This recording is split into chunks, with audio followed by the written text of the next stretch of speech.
सिखाऊंगी खुबानी का मीठा। ये खुबानी जो है मैंने पूरी रात को भिगो दिया था और ये अब सुबह के टाइम जो है मैं इसको जो है ये फूल गई है। ये 1 पाव के करीब खुबानी थी और ये मैंने पानी में भिगो दी थी। अब ऐसे हो गया है कि ये आराम से इसके बीज निकल जाएंगे। आप ये इस तरीके से खुबानी को छीलते जाए और इसके बीज निकाल लें। बीज निकाल के इसको फेंकना नहीं है, बीज जो है वो इसी के अंदर ही जाएंगे। बीज को मैं छील लूंगी और उसके बाद जो है ये मैं खुबानी के मीठे में ऐड करूंगी। अब ये खुबानी के बीज जो है वो मैंने निकाल लिए हैं और पानी में इसको उसी पानी के अंदर जो उसमें रात को भिगोया था उसी पानी के अंदर मैं इसको पकाऊंगी। इसमें मैंने आधी कप चीनी 1/4 कप ले लेगा। ज्यादा मीठी होती है, ये ड्राई हो चुकी होती है तो बहुत मीठी होती है, तो ज्यादा मीठी ना करें क्योंकि फिर हम कस्टर्ड भी बनाएंगे तो वो बहुत मीठी हो जाएगी। तो ये 1/4 कप जो है मैंने इसमें चीनी ली है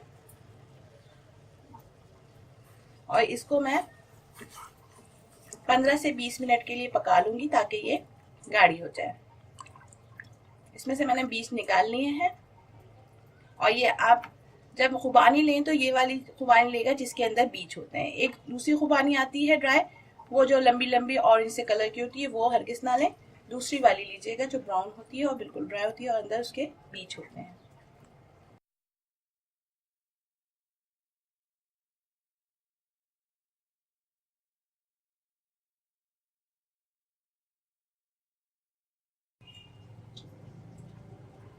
अब खुबानी के मीठे के लिए अब इसमें जो है वो मैं कस्टर्ड बनाऊंगी। कस्टर्ड बनाने के लिए मैंने 1 किलो दूध लिया है और उसको खूब बॉईल कर लिया है अच्छे तरीके से। फुल क्रीम मिल्क लें। इसमें मैं आधी प्याली जो है वो चीनी ऐड कर रही हूँ।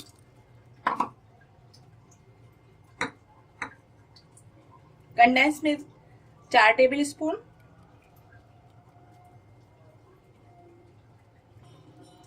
क्रीम भी जो है वो 4 टेबल स्पून के करीब है।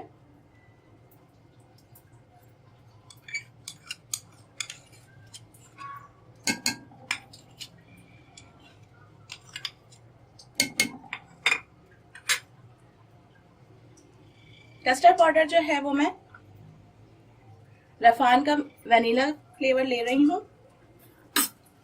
आपके अपने ऊपर है कि आप कौन सा पसंद करते हैं, आप वही ले लें। मैं रफान का कस्टर्ड जो है वो अब इसमें चीनी और क्रीम और कंडेंस मिल्क जो है वो अच्छी तरीके से मिक्स हो गया है। अब ये उबाल भी आ रहा है। मैं इसके अंदर 4 table spoon custard powder add करूंगी। ये मैंने आधे कप पानी में मिक्स कर लिया है।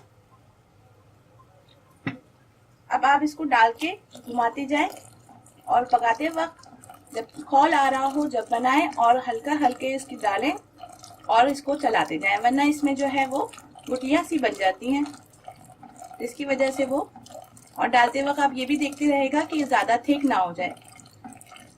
अगर आपको ज्यादा थिक लगे तो आप उसी टाइम स्टॉप कर देगा क्योंकि फिर ये ठंडा होके फिर और जो है वो थिक हो जाता है।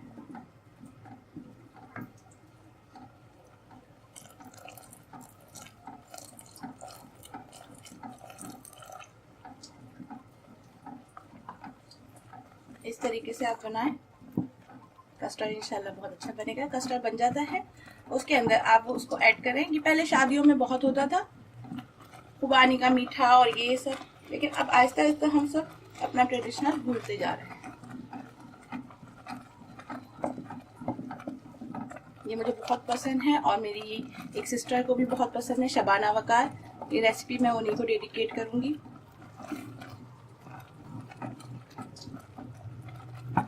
ये देखिए ये हो गया है। अब इसको धीमी आंच कर, जब कस्टर्ड डालते हैं तो उसको तेज आंच में पकाते हैं और क्योंकि दूध को उबलना होता है और उसमें कस्टर्ड पाउडर डालना होता है।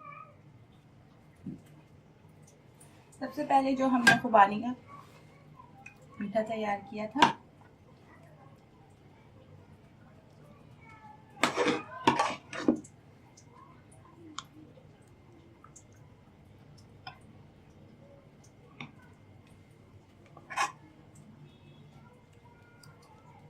इसकी एक लेयर लगा दें। कस्टर्ड जो हमने बनाया था अब वो रूम टेम्परेचर में आ गया है। गरम गरम कभी भी ना डालें।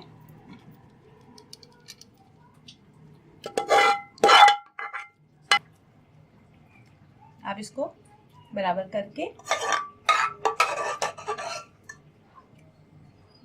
थोड़ा सा मैंने इसके ऊपर बचा हुआ है वो ऐड करूंगी।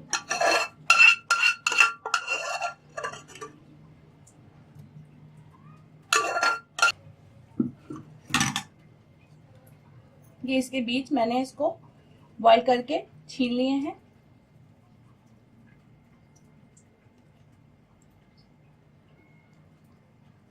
बहुत फायदेमंद भी होते हैं।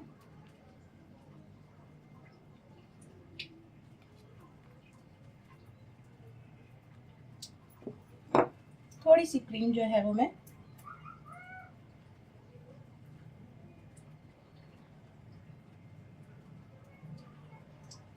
इसके ऊपर। ये आपका खुबानी का मीठा तैयार है। आप इसको 2 से 3 घंटा फ्रिज में रख के खूब अच्छी तरह ठंडा कर लें, फिर उसको आप सर्व करें और इसका फीडबैक भी मुझे ज़रूर दीजिए।